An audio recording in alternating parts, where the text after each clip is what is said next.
Camera, it's okay? Little. It's okay. No, this side. Okay, fine. Okay, cool. Okay, so hello everyone. I'm happy to invite Mark Smith, and he's our guest today. And I will just give an introduction about Mark. And he's a global speaker, and he's high ticket sales expert. He has done $100 million in high ticket sales, and he's a mindset coach, and he has a fantastic 7 to Mindset podcast. He's a host, and he has invested 225K dollars in mindset to learn the mindset. So we are going to learn from him what is about mindset, and the key about this show is what is the relationship between mindset and the sales. So welcome, Mark. It's an honor to have you on our show. So can you just tell about yourself a short? Sure, absolutely. Yeah, thank you so much, Thilaga. This is fantastic. We connected on Clubhouse first, just a few short weeks ago, and it's wow, what a journey. So that I'll give you some background about myself, everyone. So so my great grandparents are from India, so I have Gujarati blood. My parents, great grandparents, everyone was born in East Africa. I moved to Canada. Actually, I was born in Canada. My parents moved to Canada. I was born in Canada.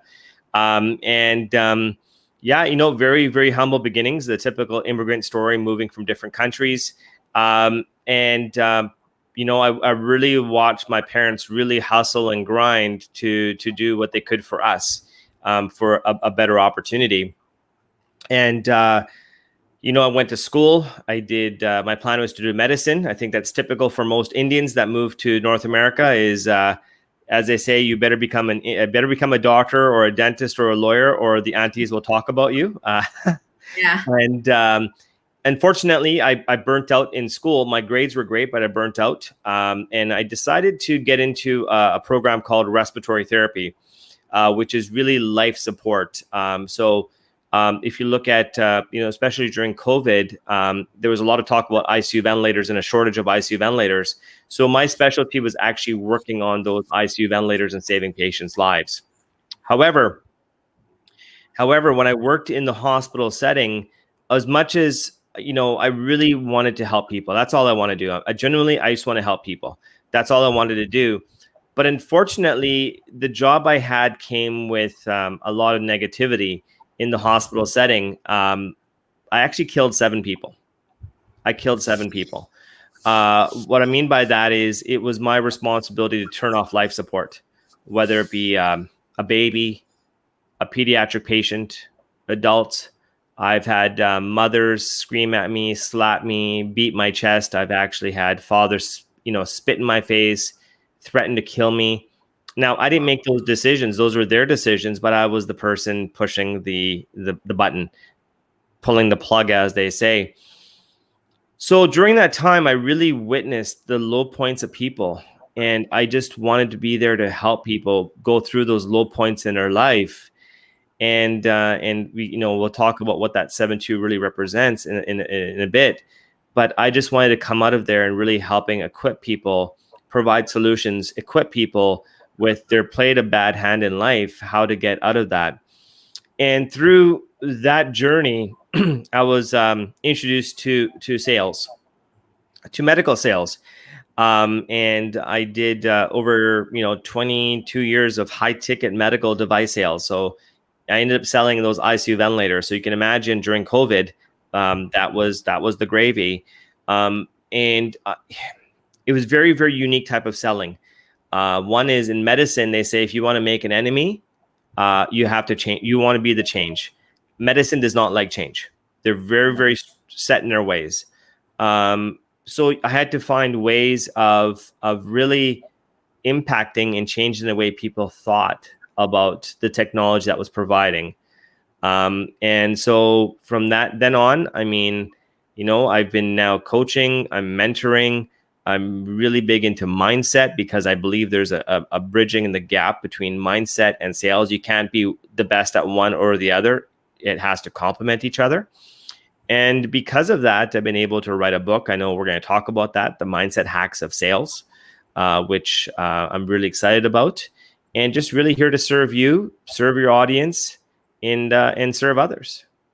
Wow, great. Thanks for the intro, No Mark. problem. So just want to know 7-2 mindset, what it exactly means, because everywhere, your profile, everywhere, the name is 7-2. Sure, I would love to explain that. So, of course, the game of poker. Now, I understand many people may have never played poker. They may not understand poker, but I'll try to do an explanation of the way the poker game is played. Um, the in the game is called Texas Hold'em. That's the game I'm most comfortable with. Mind you, for those watching, I'm not a professional poker player. I just used to play with my friends and my neighbors and that kind of stuff. But I believe there's a lot of similarities between playing poker and with life. And you get dealt a hand. Randomly, you get a dealt a hand to begin with. So I think we all know, whether you're playing poker or not, if you get an ace and you get a king, that's a pretty good hand. But in poker, if you get a 7 hand and a 2 hand, that's, mathematically speaking, that's a poor hand. And so much so that we look at a bad hand and we say the 7-2 hand statistically speaking, has a 37% chance of winning that hand. So a lot of times we may just look at a hand saying, oh, I'm done, I'm going to fail. But in actual fact, we have to look at what that certainty is versus uncertainty. Versus if someone gets an ace king, that may look superficially, wow, they're going to win. But in actual fact, they have a 67% chance of winning. So why this is so important is because I believe a lot of us, we lack the patience and we lack the mindset and the fortitude that when we're dealt a bad hand, we ultimately want to fold that hand. COVID is a great example of that. 7 billion people were dealt a bad hand. Many people folded their hand. They started blaming the government, started blaming conspiracy theory, but you have the others that, you look at, they played that hand and look at where they are today and look at where you are, look where I am. And so in poker, in poker, if you get that 7-2 hand, you're going to fold that hand. But in life, we can't control the hand that you're dealt, but you can control how you play that hand. Life is about choice, and that's it. So that's what the 7-2 represents. So it's the bad hand, and I came to believing in that and helping people, equipping others, as saying, how bad is that hand? And let's play that hand. Let's see what happens. So does that make sense? Yeah, yes, very much. Yeah, thank you. No problem. And you are a high ticket sales expert. So just give us some, to advise or ideas or strategy, how people can become high ticket sales. What is that key things we have to follow? Yeah, absolutely. So high ticket sales, I think fundamentally there really isn't a definition of what high ticket sales is. I think in our minds, someone may say, and this is going to be relative culturally or in countries or industry, I typically look at high ticket sale is, anything that's going to be in the thousands of dollars. Okay, so I'm looking at anything over $10,000, for example, 15. I'm talking about $10,000 US, $20,000 US in terms of that. So high ticket sales is it's simply a staple.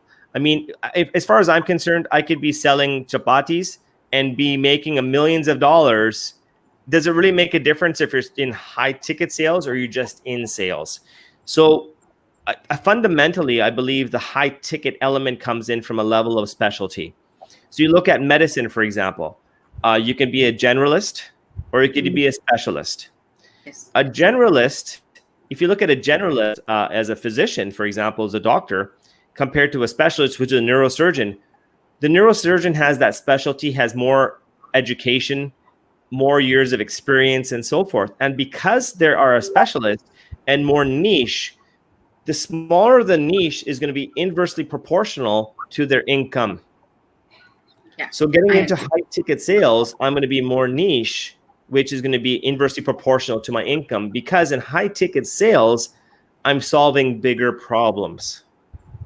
And when you solve bigger problems, equates to bigger commission. Yes. So that's my I remember. sales. Yeah, I remember my mentor used to say, like a patient who is going for a a generalist doctor, physician, or if he's going for a tumor specialist, if he's having a tumor problem, where Right. whom the patient will pay more. It's a Right. tumor specialist. So the micro you go, the income is very high. So I understand that. Absolutely. Yeah. Absolutely. And that's the thing, like one of my mentors, and they teach us this a lot, which is everybody out there, and we see this a lot with shiny object syndrome. So a lot of people, what they do is, and for those that don't know, maybe some shiny object syndrome is, you have this idea or you're trying to sell this product, for example, but then all of a sudden your friends are selling cars. You're like, I want to sell cars. Oh, my other friend's selling houses now. So you don't stay niche. You don't stay focused. And so really one of my mentors, they teach us the niche, the rich is in the niche. Rich is in the niche. And so having said that, what you want to do is you want to go an inch wide and a mile deep, whereas a lot of people are going a mile wide and simply an inch deep. Okay, so what I understood is the more you go deeper, the more income you will get, right? Absolutely. We have to look at something called total addressable market. So if you're looking at, let's just say, selling phones, we know 7 billion people in the world. Let's just say 4 billion people have phones. Well, that's total addressable market. So we should be focused on that, not trying to look and like, I'm going to sell this phone, now I'm going to sell cars, now I'm going to sell houses. So it takes a level of patience in sales to stay focused. Okay, so my favorite topic is what is the relationship between mindset and sales? Is it really important to have mindset in sales? Yes, 100%. And I know this from my experience. You'll hear about people saying it's about the grit, it's about the grind, it's about this. No, because fundamentally, if we just think I want to go sell a number of phones, and I think about, so for example, in sales, as salespeople, we get targets, we get quotas. So let's just say a quota is $1 million. Or I have to sell 1 million phones, for example. As soon as we get that target, our brain is wired in almost like it adds anxiety that we have to sell so much product. Okay.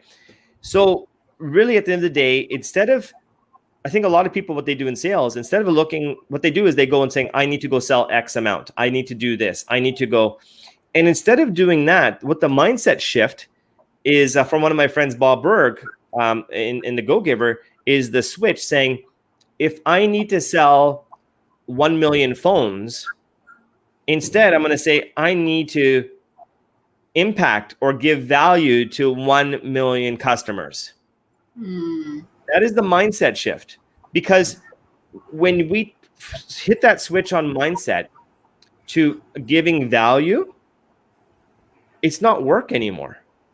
And I think a lot of people have it the wrong way. Oh, we have to have this target. We have to, and yes, we do. We're business. We need to have targets. We have to talk to the banks. We got to talk to our investors. But from the sales perspective, it's about that. It's about the connectivity. And I tell people that, yes, anybody can go and get into sales, but do they have the mental stamina to continue in sales? When I was doing, like, I'm still doing my high ticket sales, right? And I tell people say, well, define what sales is to you. And I say, it's like standing in line to get your face slapped. Okay. Right? Because no one wants to be sold.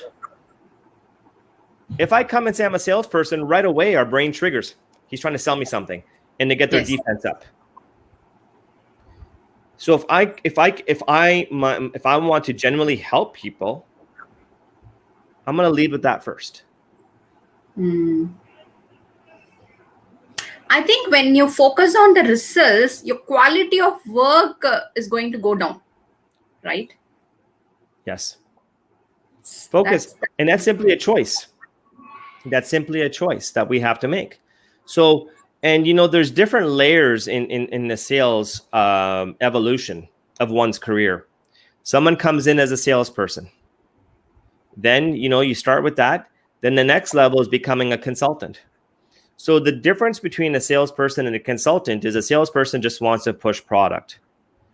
A salesperson comes in and, a consultant comes in and they become a solution provider. The difference between a salesperson and a solution provider is a salesperson just wants to talk. The consultant wants to listen. Because if you want to become and I hear people say, and it's very cliche, I'm a solution provider. And I say, no, you're not. No, you're not, because you're not listening to what I have to say. A solution provider is one that hears what the problem is and provides a solution. A salesperson tells you, you have a problem and this is my solution. No. There has to be a lot of that self-awareness that you do have this issue and you need to find a solution. Until that person admits that to you, you're still selling and you're losing. So you need to take a conversation from multiple layers.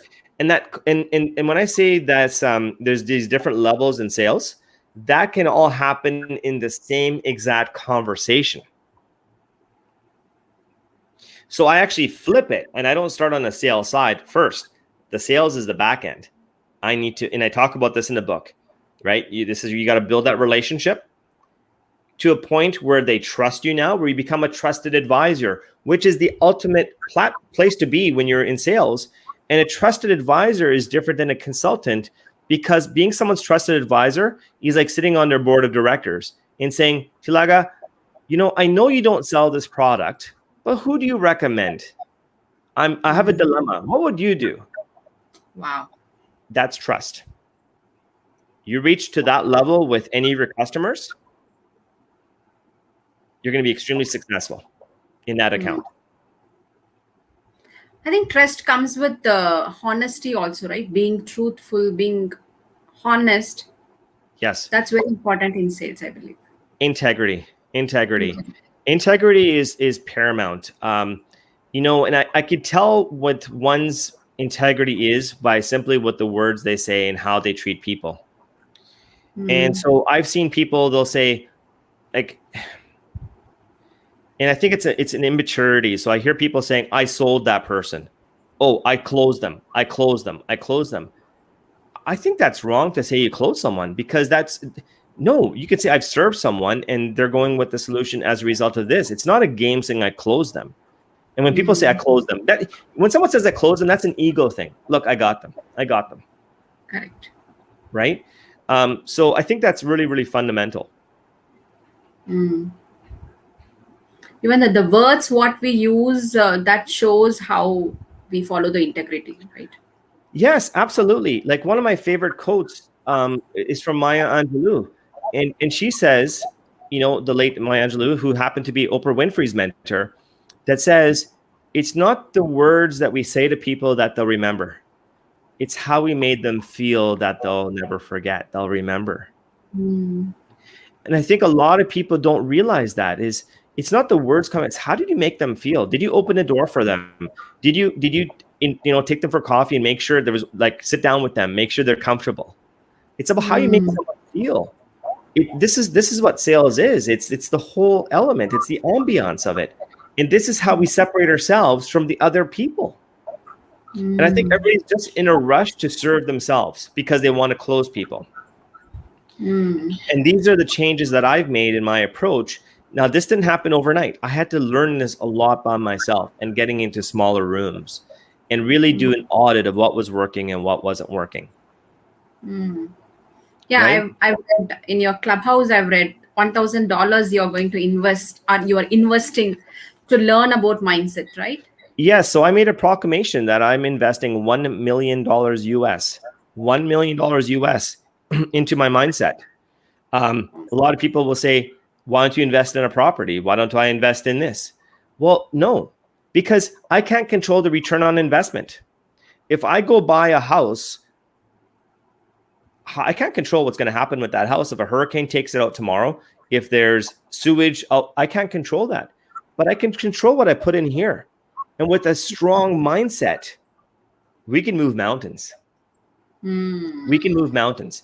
And we can equip ourselves for some of the biggest problems that we're going to face that we have not seen yet. And so going back to integrity is critical. Integrity is one of my core values. We talk in business to come up with your core values. You need to have your own core values. Integrity is number one for me. And I will not work with a client that violates my core values just to get a sale. I will not consult for someone that violates my core values.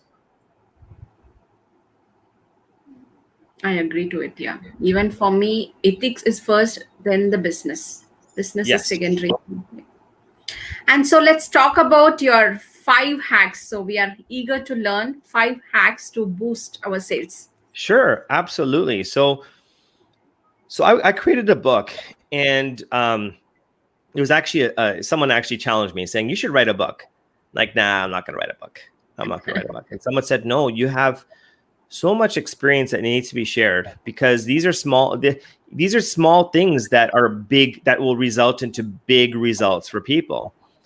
And so I said, okay, fine, I'll just see what happens. And I wrote this in an ebook format, and I have some other books that I'm working on, one on public speaking, because my background is also public speaking. I've done 30 years of public speaking.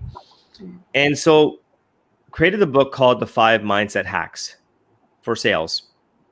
And really, at the end of the day, it just really came out to my book of business, I call it, my playbook. So if someone, like, if there's a strategy of playing football or playing cricket, the coach has a playbook in their hand saying, if the other team does this, what are you going to do? So this is my book of business. And for anybody that's watching on this, Thilaga, I'll give everybody my name is at the bottom there at 72 Mindset Investor. Send me a message on Instagram. I'll send you a copy of my book. Wow. So thanks for that. Yeah. No problem. So one of the things for me you'll find is I'm not very process oriented. I do not like spreadsheets. I'm a social butterfly. I like to be in front of the customer, not behind a computer. And so by saying that, I really wanted to find ways of the key elements to really foster a relationship with someone, because no one's in a sales business. You're in a people business. This is a people business. So the first mindset hack, or first rule, is to shut up and listen. Now, in my book, of course, I use something more explicit, which is the F word. But that is the biggest thing. If you want to build trust with someone, you have to build empathy. How do you build empathy? You have to listen. And that is a big mistake many people do, is they're not listening. They're just talking. I remember working with one salesperson. We did our sales call together. And as we're leaving, as we left the customer's room, and I said, so what's going on? Oh, we're going to get this deal. They want this, they want this, they want this, they want this.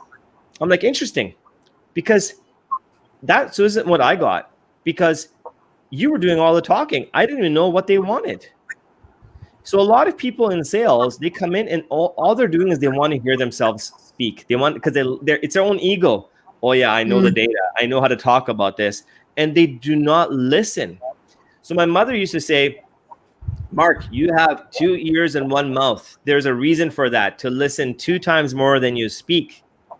Wow. So I tell people to shut up and listen, and not just listen with your ears. Listen with your eyes. Listen with your eyes. Listen, what does that mean? COVID is a great example. Everybody's wearing masks. It forced you to listen with your eyes. You could see someone's emotion in their eyes. You could see excitement. You could see sadness in their eyes. You have to have this situational awareness.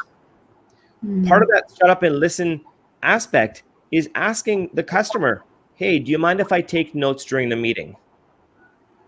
And someone may look at that saying, why would you do that? Because you're showing you're not listening. You're not engaged. Are you kidding me? If someone says, hey, Mark, we're talking here, do you mind if I take some notes? Absolutely. You know how that makes me feel? It means what I'm saying is something of importance. But the most important part of that is when you're taking those notes and then going back to your customer and saying, can I repeat what you just said? And what you're doing is you're getting closer and closer to that level of trust. Listening. It's so easy. It's discipline, because I love to talk. So when I'm listening, I have to. I sometimes I'll sit at a table. I'll sit on a chair. I'll take my hands. I'll sit on my hands as my trigger. Don't say nothing. Don't say nothing. Don't say nothing. Okay. Yeah. So that's the first hack, right? I say is shut up and listen. The second one I say is, and this is one of my early mentors that asked me a question, that how much of sales is knowledge? How much is passion? And I said, I don't know, 50-50, 50% knowledge because you need to know the product, and 50% is passion. He goes, you're wrong. Sales is 99.9% passion. Wow. And it's passion because if I'm talking to you about something, what you're buying into is my passion, but more importantly, that I believe in this product, that I believe in this service. You know, you think about the telemarketing that's calling, hey, Thilaga, we're selling this product. It's a great product. It's this, this, and this versus, hey, yeah, you want this. Like, you can tell if someone's passionate, if they believe in it. But if you don't believe in it, you should not be marketing or selling it, because all you are then is you're a scam. You're a scam. Agree. Yeah. Because So, the energies all comes from, passion, right? yes, all about passion. That's it. So it has to come from passion. So, for example, for me as a mindset investor, as you could tell, I'm very passionate about sales. I'm very passionate about mindset. I'm very passionate about mentoring. I'm very passionate about real estate investing. I can't talk about something I'm not passionate about. And for me, passion is like a light. It's either on or it's off. It's a candle. Either it's lit or it's not lit. You can't say I'm half passionate. I'm half pregnant. Either you are or you're not. Right? Number 3, be indispensable. Be indispensable to your customer.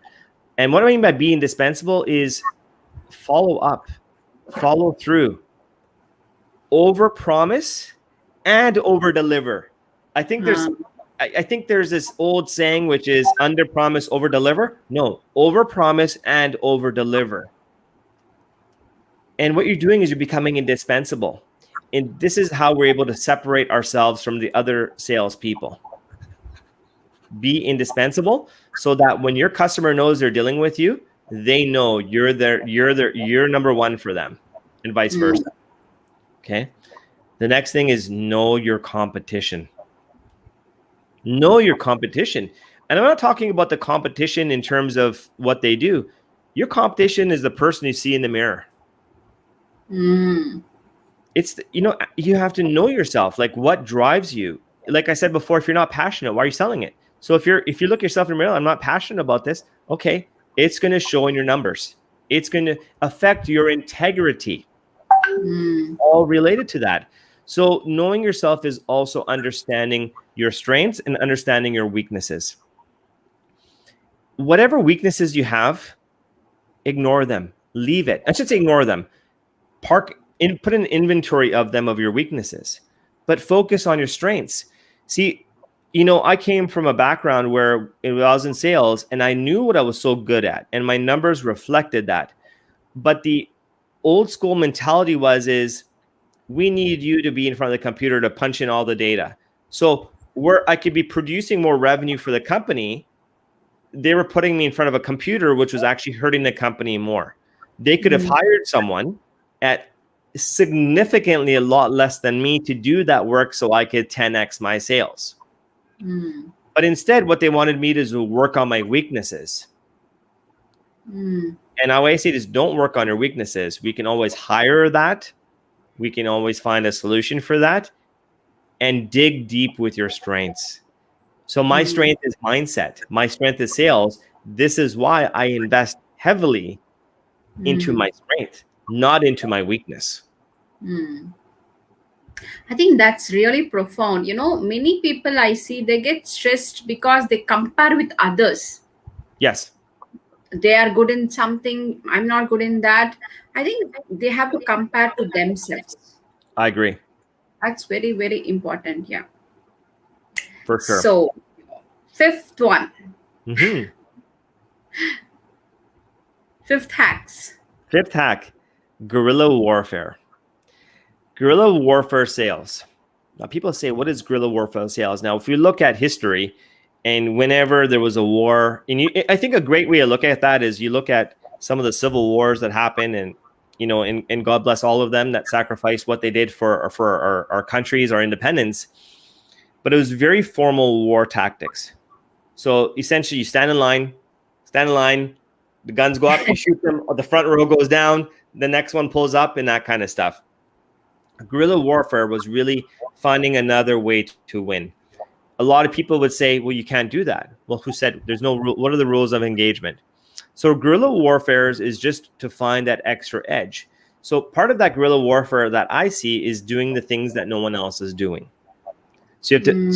So when I say you have to look at what your strengths are, but don't be naive. You have to look at what the strengths and weaknesses of your competitors are. So, for example, one of my competitors was General Electric, big company, right? Big company. Yeah. And what they like to do is they want to focus on the big major companies, the major customers, because it looks good. There's this element of it appeases their shareholders and so forth. And I tried. I would actually go to these hospitals that I was, and I would get spanked. They would just, because they had the relationships and so forth. And I didn't have the experience. I didn't have the relationships. I didn't have the skill set. I didn't have the mindset. So I said, what aren't they doing? And they're not going to the small accounts. So what I did was for the first few years, all I served was a smaller accounts. And these smaller accounts, we've never seen a salesperson in here in 5 to 10 years. And so I was able to really build a strong, loyal relationship that worked both ways, where I became a trusted advisor. And I was able to surround my competitors around with all the smaller customers and suffocate them. Okay. So what I did was I focused. So a lot of times we're looking at the top of the tree. Well, there's a saying, look for the low-lying fruit. The fruit on the tree, it's hanging low, and people aren't even looking. They want to go right to, because it's their ego. But there's so much low-lying fruit around. So that's my fifth. So I'll repeat all of them. Shut up and listen. Sales is 99.9999% passion. Be indispensable. Know your competition, which is yourself. And number 5, guerrilla warfare sales. Thank you for that. And what is that one thing is driving you? Because whenever I see Clubhouse, you are there. Yeah. Even early morning when you're doing jogging, you are there. So what is that one thing really driving you to work 24/7, and you're all out to social media? So what is that driving force for you? Yeah, that's a great question. I get that question asked a lot. So, so for me, I'm a very driven individual. I consider myself to be a high performance individual, and that's why I have multiple mentors. It's almost like if you look like a race car, like an F1, like a Ferrari or what have you in racing, they just don't have one person overseeing and that's it. And a driver takes care of it. They have a specialist on the tires. They have the specialist on the brakes. They got a specialist on aerodynamics. They got the specialist on hydration for the driver. So I surround myself with the best, any way or form. Best can be in mentors, best can be books, best can be podcasts, Clubhouse rooms, doesn't matter. So that's the first thing I do because I'm so driven. Number 2 is, and this is a struggle for me, so I'm getting better every day, which is really finding the hacks for time. Because time, as we all know, there's an abundance of money out there. There's abundance of deals. There's abundance of opportunity, abundance of people. The one thing that there's no abundance and it's scarce, which is finite, is time. Time. And so I need to, instead of looking for time, I'm creating time. So how do I create time? So there's a term that Tony Robbins uses, which is called NET, no extra time. So what I do is, if there's certain activities I can do and I can actually be on social media or be on Clubhouse while I'm doing another activity, it's no extra time. I'm doing it anyways. So part of my morning routine is I'm exercising. So, my morning routine, I like to go for a walk. So if I'm walking, why not be in rooms of Clubhouse? Why not listen to an audiobook? Why not be doing like a podcast, right? Versus listening to music. For me personally, I'll do that. If I'm working in the office and it's like, I'm not like, I can just have it in the background, I'll do it. As far as social media goes, so with Instagram and Facebook and LinkedIn, I have a team. I have a team that does a lot of that work for me. Because one of the key things is, Thilaga, is I've really identified and I did an audit of what my time is worth. And if my time, like, let's just give you examples, for example. So let's just say my time is worth $1,000 an hour. Okay. And how I determine that is I determine my sales. I determine how much I'm investing in myself. Because right now, if someone wants an hour of my time, it's going to be $500, for example. But when I invest $1 million and I say, Thilaga, I put $1 million, that's not going to be $500 an hour. It's probably going to be $3,000 an hour, right? So let's just use $1,000 as for easy math. So if my time is worth $1,000 an hour and I need to go cut my grass, I can go and use that hour to go cut my grass, or I can pay someone $10 to cut my grass. So I'm not discounting myself. Now, someone may say that's very arrogant of you because you think you're better. No, it has nothing to do with that. It's because I value my time so much. So I've actually put things in place that allow me to do the social media, to do the Clubhouse. I have an amazing executive assistant that helps me out in navigating. Because I do about 3 or 4 podcasts a week. Wow. I do 3 to 4 podcasts. I think the number is increasing. Then I'm being invited into more Clubhouse rooms to speak, asked to speak on Zoom calls, and then not to mention my big businesses. Because I have an investment business and then I have a media company. Right. So that's how I navigate it. And you know what? I was on a call this morning, and I think people will ask me, is Mark, I need to find balance. How do you find balance? I'm like, I'm the worst person to ask about balance. And I tell people, balance in life, someone has a better chance of finding a unicorn that's polka dot than finding balance. Because there is no balance. Balance is like you have the scale, and if you have the scale that's going like this, if I pull, it could slip and it could be chaos, or vice versa. So it's very important that we manage our priorities. So we have to manage our priorities. Now we have to reverse engineer that. That has to go back to why we're doing things, why we're passionate, and so forth. So as you as a mother, right, you have a young child, and you have to manage your priorities as a mother. So you can say, okay, well, I can go on Clubhouse, or I can do a podcast of Mark, but I can spend an hour of time with my child. Versus you can say, that's a struggle. Versus, hey, you know what? Between this time to this time, I'm going to do this. This time to this time, I'm going to do this, and this time. Then it becomes these check boxes. Then we feel. Then it's a day of being purposeful and a day of fulfillment. Yeah, it's not managing time. It is how you prioritize the time and what is important to focus upon. Yeah, and when you're really intentional with your time, there's nothing more powerful than saying no to things. Because you do not, once you're at that point, you cannot allow anybody violating your schedule, because that is your most precious commodity. And as you said, if you say no, people think you're arrogant, but you are not. No, you know what? I tell people, in order to be selfless, you have to be selfish first.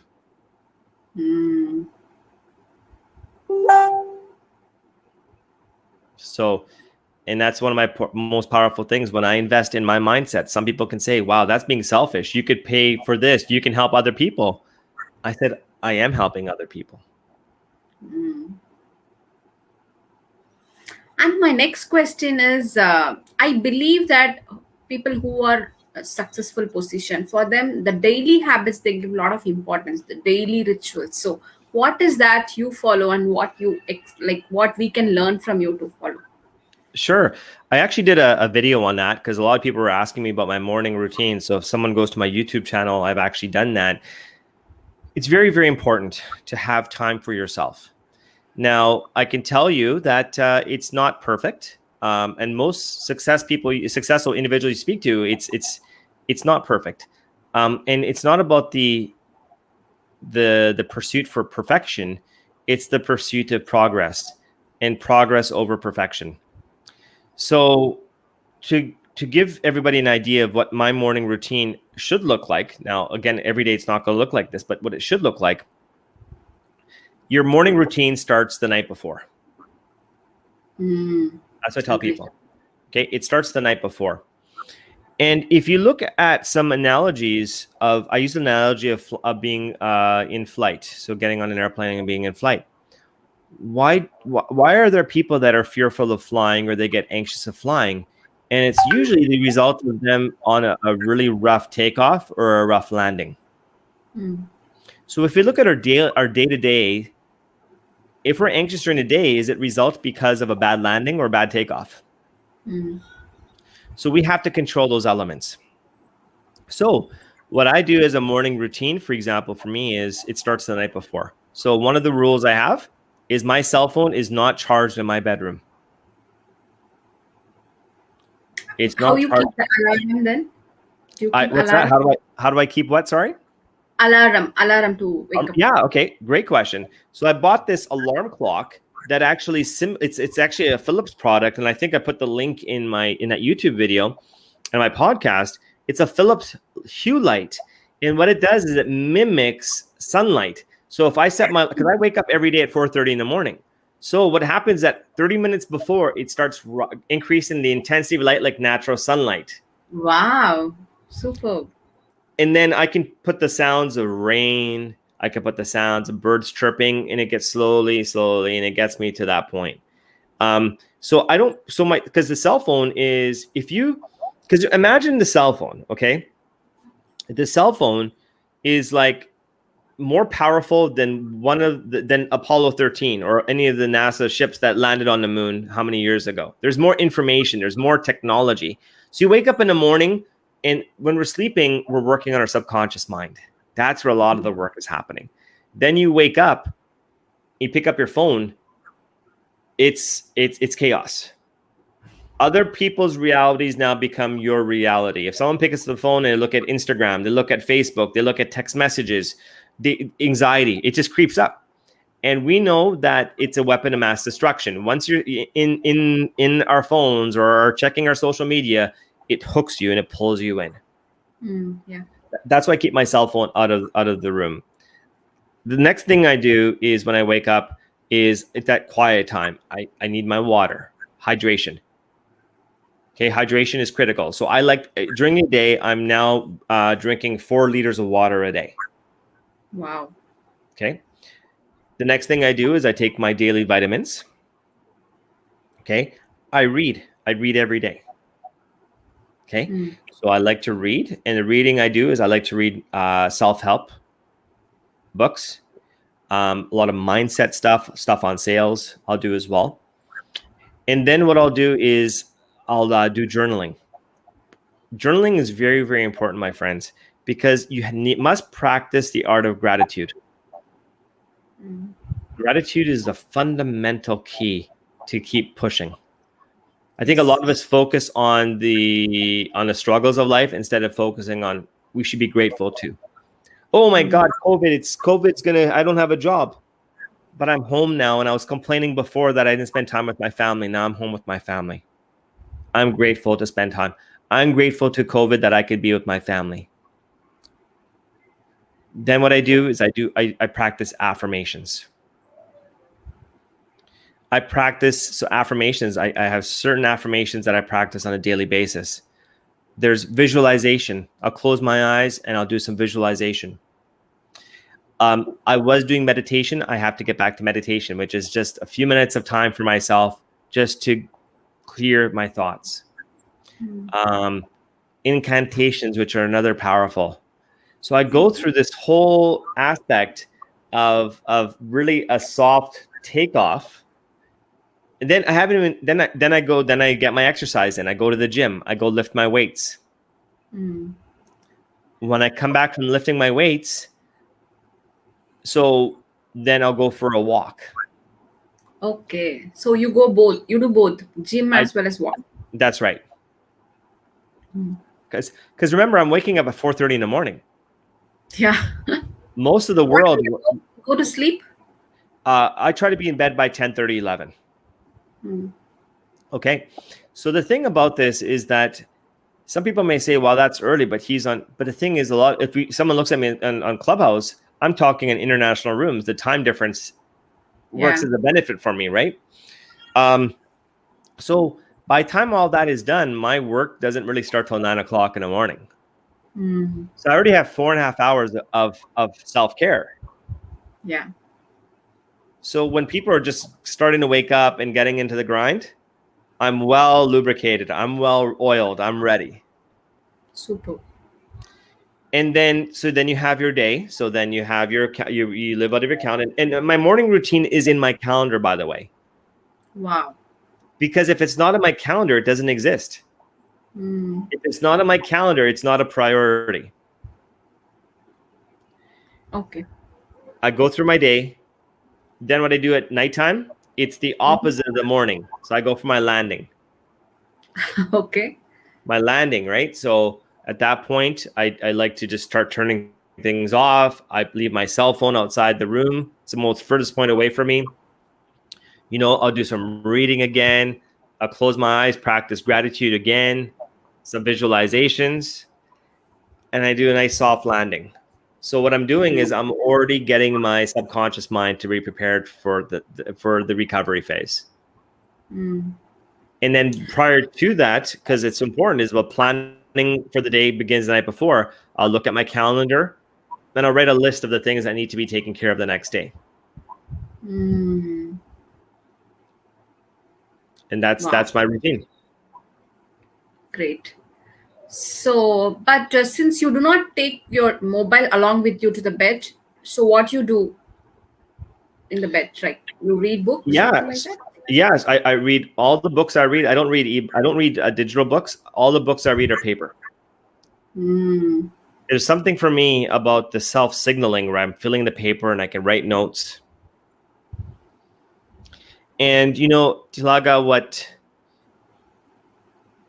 my previous life, what used to impress me was the size of someone's houses, the size of their cars, or size of all this, or the type of car they have. What impresses me now is the size of one's library. Wow. What a profound. Mm-hmm. Mm. Morning I just heard Brain Tracy's one of the speech. He said the paper and the pen is the most powerful tool in the world. Most Yes, it is. powerful.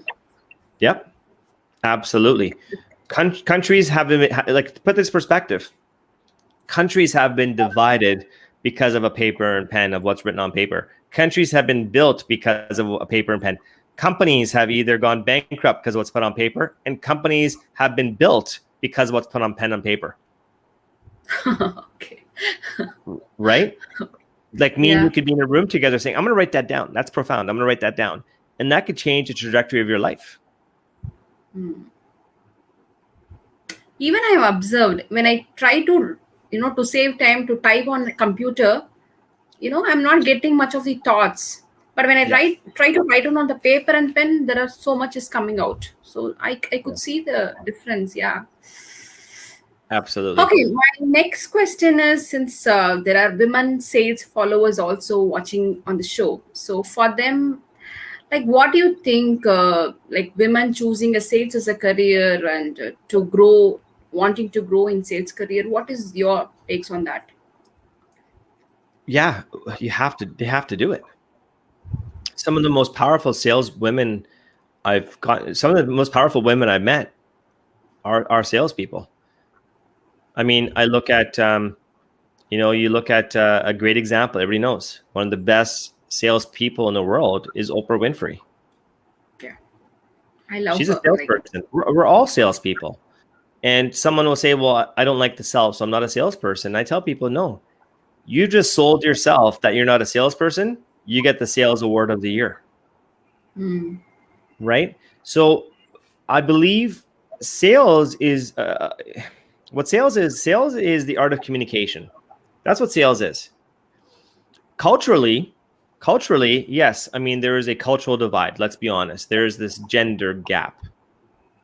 There is a gender gap that is slowly working its way out. But the only way I feel that women can really push through this glass ceiling is by taking action.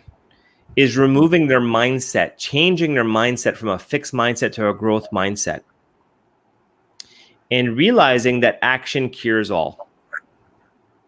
Action cures all. You know, there's this this term they use in it's like this term they use in poker. It's called resulting. It's equating the quality of the decisions based on the quality of it's equating the quality of the results based on the quality of the decision. So, for example, we look at even these self-serving biases, for example, where let's just say it's let's just say I'm selling against another woman, or a male selling against another woman. The male may say, "Oh, I got an edge because I'm a male," and it does happen. I'm not going to deny that.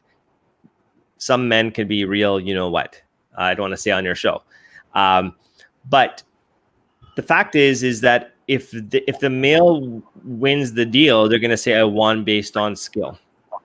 If the woman wins the deal, they're going to say they won it because of luck. Very true. Right? It's a self-serving bias, but that does not mean the female has to demean or devalue herself. No, that is that own person's self-serving bias. So I encourage all women to get into sales. I encourage them because it doesn't matter if you want to be an engineer. You have to sell yourself. You have to connect. You have to meet with people. It is the art of communication. I tell my daughter all the time, nothing makes me more happier than me seeing her being the most independent woman that does not have to rely on anyone. I'm not, male, female, it doesn't matter. I want her to be so independent because she can. And you know what, Thilaga? Most women that I've come across, especially in countries like India, they just are looking for someone to give them permission to do so. They just need someone's permission. So here I'm giving permission to all your women in the audience. You have my permission. You have my permission to get into sales. You have my permission to chase your dreams, to create what you want to create. And all of you need to stop doing one thing today. Stop searching for who you think you are, and instead create who you want to become. Wow. Super. I totally relate to that. They want others to tell what they're supposed to do. Yes. And the thing is there's a lot of environmental conditioning. Yes. And its environmental conditioning has gone over for years and years, hundreds of years. I'm actually starting a podcast. So I already have one podcast, which is about mindset. And so based on my dealings with some amazing people through Clubhouse, we're actually launching a platform which really is there to serve others. And when I talk about permission, culturally, Indians we have this preconditioning that, let's just say, for example, Thilaga, you're like, Mom, I want to be in sales. Not saying this happened to you. I'm giving you an example. You tell your mother you want to do in sales, and like this. What will Auntie say? What will they think? You know what? Auntie doesn't care. She has her own problems because she's telling her own kids what will the other auntie think. And you know what I mean? So yes. So my thing, and I've been very, very bold about this, which is, and again, I'm being respectful of your audience, is FWAS. F what Auntie says. That is her own reality. And whoever tells you what about Auntie says, that is a reflection of their own reality. Auntie is a symbol of one's own reality. I have amazing aunties, don't get me wrong. I love them to death, but I'm not going to let their reality impact my reality. So if anybody in your audience, fortune favors the bold. Remember that. Fortune favors the bold. The one thing you can do is to change your environment. See, when there's a Persian proverb, if a plant is not growing in a window, in its environment, I don't go change the plant. I take that plant and I move it to another environment. So if your environment is telling you you cannot do sales, you're not good enough, you're not smart enough, and you stay in that environment, that is your fault. Because you can change that environment. Well, I can't change my environment because what will Auntie say? We have to change that preconditioning, because what took us to get to the point we are today isn't what's going to allow us to get to that next level. Yeah, totally agree. Because, I have 18 years experience in sales. This is what I've heard throughout my job. So that is not good. This is not good. You are not supposed to do this. So all this, but I never listened to them. If I would have listened, I would have not been today where I am. So I totally agree with you. And good for you for doing that. Yeah. Yes. And last is, what's your secret of success? Just to say to the audience. You know what? It's I have different ways of looking at this. I think a lot of people reach out to me and they say, they'll say, you're great. You're a great motivator. You're a motivational speaker. I'm not a motivational speaker at all. I think motivational is BS. Motivation is BS. And I'll tell you why. I think a lot of people are motivated. They go on YouTube and they can get all the information they want to do on YouTube, but they never do it. You can do anything you want on YouTube. I can go and get 6-pack abs.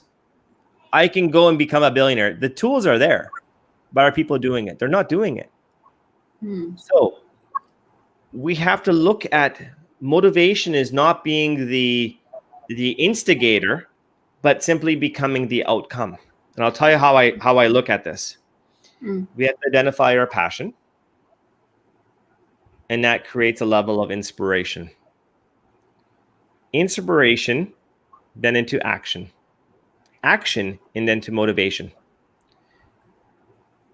When I go to the gym, I don't get that feeling of the hormone release, the endorphins before my workout. I get it after my workout. That felt good. That's where the motivation comes from, so I can go back to the gym the next day. So my friends, action cures all. But I tell people as well, the action has to be intentional, and that intentionality has to come from one element, which is focusing on your mindset. If your mindset is not in alignment, you will fail. Now, when I say fail, I'm not saying you're going to fail in money. I'm going to say you're going to fail in fulfillment. Tony Robbins says, success without fulfillment is failure. Wow. So my number one thing I could tell people is I can go on and on and on, but we talk about mindset, taking action. It's time to get uncomfortable. If you're living a world of comfort, you're dying. You're not growing. And one of those elements I'll tell you right now is get a mentor. Because a mentor is going to serve you as GPS. How many times, I'm not sure if you have this experience at all, Thilaga, but I know for me, I'm driving, right? I'm driving my Porsche, I'm going, and it's like the GPS tells me to turn right. I look and I'm like, oh, there's too much traffic there. I'm not going to turn right. I'm going to go straight. What ends up happening? I end up being late and anxious because I should have listened to the GPS. Your mentor serves as your life GPS. Wow, super. right? Because they're providing you insight and they're going to show you how to be equipped and expect the unexpected through their own experience. So that would be, I know you're looking for one little thing. It's all encompassing. So get a mentor, fix your mindset, action, and time to get uncomfortable. Stop playing around. Stop playing around. This is it. And be uncomfortable. That's also you said. Yeah, be uncomfortable. Be uncomfortable. If you're comfortable, you're dying. Yeah, the thing is about being uncomfortable is I used to take so much pride because my ego was so big. My head was so big with my ego, it wouldn't fit through this door. Because I thought I was a know-it-all. I was selling. I was wearing expensive suits, expensive everything, expensive taste. But I was a broken human being in the inside because I didn't fix on my mindset. So back then, I used to take pride in being the smartest person in the room. Now I take pride in being the dumbest person in the room. Because I can learn.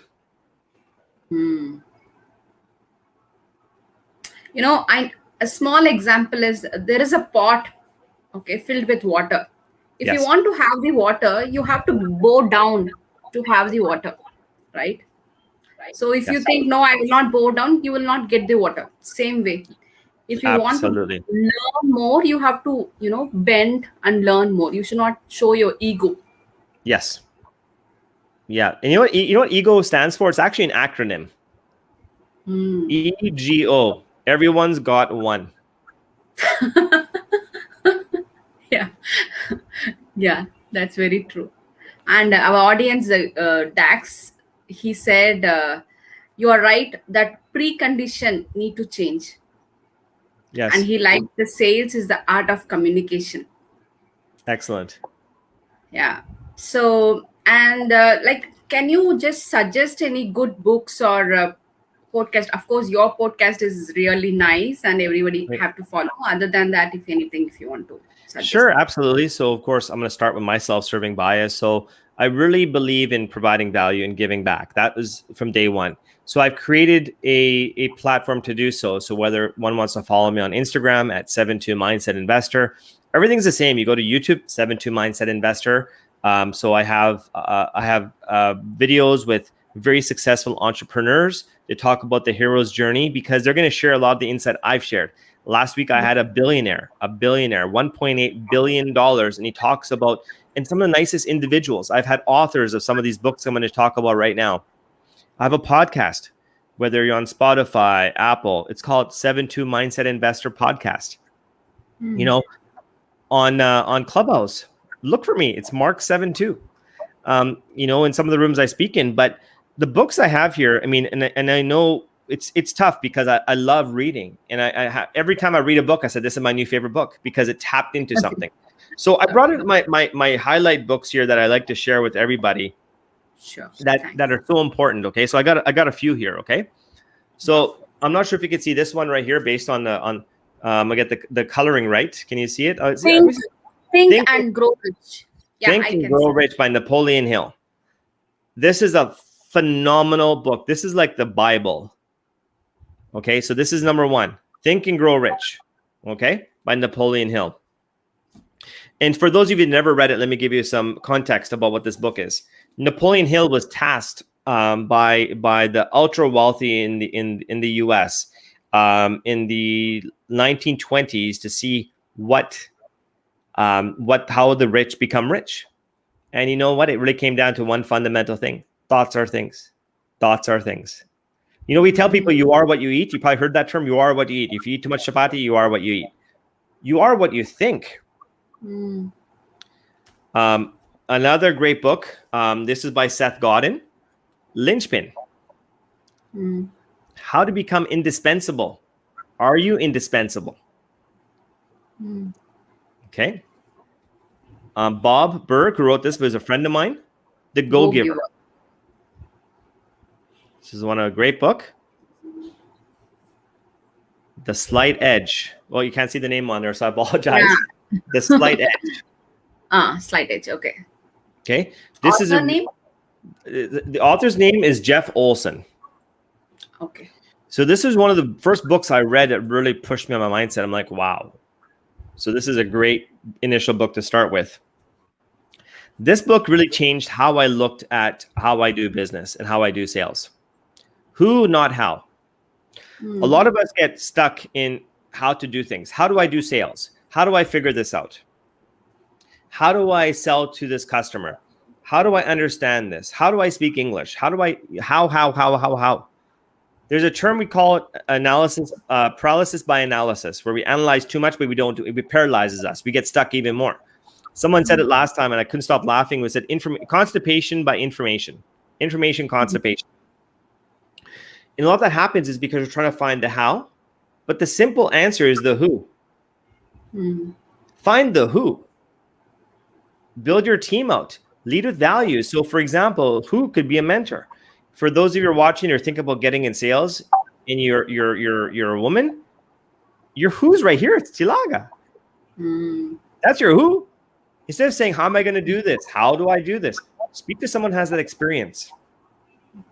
I'm going to save one of my favorite books to last. I got 2 more to show. Who is the author? Can you tell the author of Who Not? Yes, absolutely. The author's name is Dan Sullivan and Dr. Benjamin Hardy. Oh, Benjamin, okay. Okay. This book is very cool. Pitch Anything by Oren Klaff. And because of the mindset, it really organizes how to do your pitch, how to talk to people. Because if we look at how we communicate in sales, so let's just say I'm talking about this phone. Okay, so you come into my store, I got the best phone, and this phone has X amount of gigs. It has, this is how fast it is. This is how many apps you can put on it. Okay, you may come in and saying, whoa. I just want a phone. I just need a phone. That's all I need. And what happens is you shy away and you get defensive. Yes. So when one is selling, we talk about the level of being empathetic, listening. So the brain is, if you look at the brain, there's really 3 levels of the brain. We have our crocodile brain, which is really powered by our amygdala. Our amygdala is our tripwire. It tells us to run or to stay, fight or flight. So we have our crocodile brain. Crocodile brain is telling itself, okay, Thilaga's, I'm talking about you. This guy's trying to sell me a phone. Do I like this guy? How do I deal with this? What do I do here? The next level of the brain is the midbrain. And what the midbrain is doing is looking at social reasoning. The upper level of the brain is the neocortex. And neocortex is the high-level problem solving. So I'm coming in and talking about all the specifications about this phone. You're coming in and you just are just interested in the phone. So there's a significant gap in between how we're communicating. You're coming from a very prehistorical level, and I'm coming from a high level. How do we connect? So the salesperson has to come at the level of the customer. And how do we do that? We build empathy and trust. Once the customer, then we start. So this is a great book for that. Mark, I remember you were talking in Clubhouse, one of the section of the, brain. Yes. So the brain, that's why the brain, like books like this, I look at that is I always look at how the brain is operating and we're communicating with people. There's the reflective mind versus the deliberate mind. We have to think about reflective mind is be like breathing is reflected. You step on a nail, you jump, that's reflective versus, deliberate brain. Deliberate is our actions after that. So there's a whole thing I can speak about hours on because I'm actually working on my NLP, which is neuro-linguistic programming, to help me master my craft in sales. But this is a great book for all of you because Tim Storey is my mentor. Actually have a call with him this afternoon. Had a call with him yesterday. I was in a Clubhouse group with him yesterday. So Tim Storey is his background. His book is called The Miracle Mentality. So Tim is known as the comeback coach. Tim has worked with Oprah Winfrey. So he's done shows with Oprah Winfrey. Steve Harvey, Robert Downey Jr., Iron Man. So before Iron Man was Iron Man, he was actually in jail. And he worked with Tim Storey. Tim Storey brought him to become Iron Man. Oh, I didn't know. Okay. Kanye West, P. Diddy. Many people. So these are people that have had tremendous problems in their life, and he's helped them, allowed them to become comebacks. Wow, super. right? So his book in here is The Miracle Mentality. And so why this is so important for all of you to read this book is because we live our life is our lives can be lived in different ways. There's the mundane, the complacent life. You come home from work, you kiss your husband or your wife, kiss the kids, you have dinner. There's no garam masala, we'll call it that, okay, to your life, right? So we have that. And if we live in the mundane too long, it creates messiness. So now things get, maybe your relationships, maybe even your business start becoming messy and less structured. And if we don't fix the messiness, it leads into madness. And madness ultimately leads to chaos. And this is how most people in the world are living today, because they take the common path. And it's about taking the uncommon path. So in his book, he has a section about business, about money, about relationships, about children, and how to live your life. So it's called The Miracle Mentality. It's a must read for all your audience by Tim Story. Wow. Thanks, Mark. You have taken a time to, bring the books and show the audience. I truly feel you are a giver. You really want to give to the people as much as you can. The last, we'll finish it off like why people should read, because I know so many of my friends do not like to read. Sure. I'd ask them, okay, so I turn the question is, they say they shouldn't, they're saying, why should you read? Ask them a question. Why shouldn't they read? Yeah. I should ask next time. Yeah. Right? Reading is uncomfortable. Now, is it uncomfortable because we're reading, or is it because we're taking up time? So a lot of people have this skewed view of their life in that they say they're too busy to read. Define busyness and remove the word busy and ask yourself, are you being productive? We have a lot of fillers in our life. We need to remove those fillers. And it's about being productive. So if one wants to learn and grow, read. If one wants to stop learning and die, because I actually had a guest on my podcast. Her name was Perry Sean. She's mentored by Dr. John DeMartini, who was a guest on my podcast too. So there was a famous book called The Secret. A very famous book, and there was a Netflix special called The Secret about the law of attraction, how we think. So she shared a story about her husband that is has a bad, severe state of dementia. Okay, so he has a mental ailment, dementia, which is just a horrible, horrible Alzheimer's dementia, right? And what she talked about is when her husband is not being in his purpose or purposeful, his symptoms increase. But the moment he starts thinking about his purpose and being purposeful, his symptoms come down. Wow, amazing. The brain is plastic. The brain is the only organ in our body that we want to grow. We don't want our liver to grow. We don't want our kidneys to grow. We don't want our heart to grow because that's unhealthy. But our brain has these neurons that we have to keep on firing and firing and firing. Reading allows to grow those new synapses. Wow. This is why reading is important. Wow. I never knew this. Okay, Mark. So, a lot of insights. Really, we are very much honored to get a lot of insights, a lot of knowledge, a lot of sharing and giving.